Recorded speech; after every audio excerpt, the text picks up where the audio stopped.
Hello' everyone, mini ব্লগলৈ স্বাগতম জনাইছোঁ।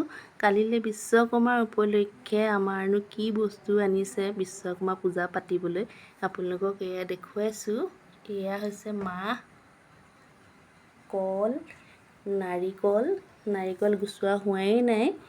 এয়া হৈছে ডালিম, তিয়ঁহ, কুঁহিয়াৰ, টেঙা, আদা, আপেল। আনকালে আমাৰ লুচি ভাজি খুওৱা হয়, এইবাৰ লুচি ভাজি খুওৱা নহয়, এইবাৰ পায়স খুওৱা হ'ব। সেইকাৰণে এয়া চাউল, এয়া চেনি আনিছে আৰু লগতে এয়া বিশ্বকৰ্মা ফটোত পিন্ধাবৰ কাৰণে মালা আৰু গাড়ীত পিন্ধাবৰ কাৰণেও আনিছে এয়া মালা আৰু তাৰ ধূপ জ্বলাবলৈ এয়া ধূপ আনিছে। এয়াই আনিছে আমাৰ দ্ৰব্য।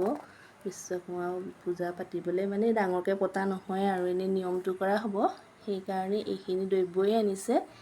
আজি সকলো ঘৰলৈকে আনিছে চাগে কাইলৈ বিশ্বকৰ্মা পূজা পাতিব পৰাৰ কাৰণে। তথাপিও আপোনালোকক মই দেখুৱালোঁ আমাৰ ঘৰলৈনো কি আনিছে। যদি ভিডিঅ'টো ভাল পালে তেনেহ'লে ছাবস্ক্ৰাইব কৰি দিব, লাইক কৰিব, কমেণ্ট কৰিব, শ্বেয়াৰ কৰিব দেই।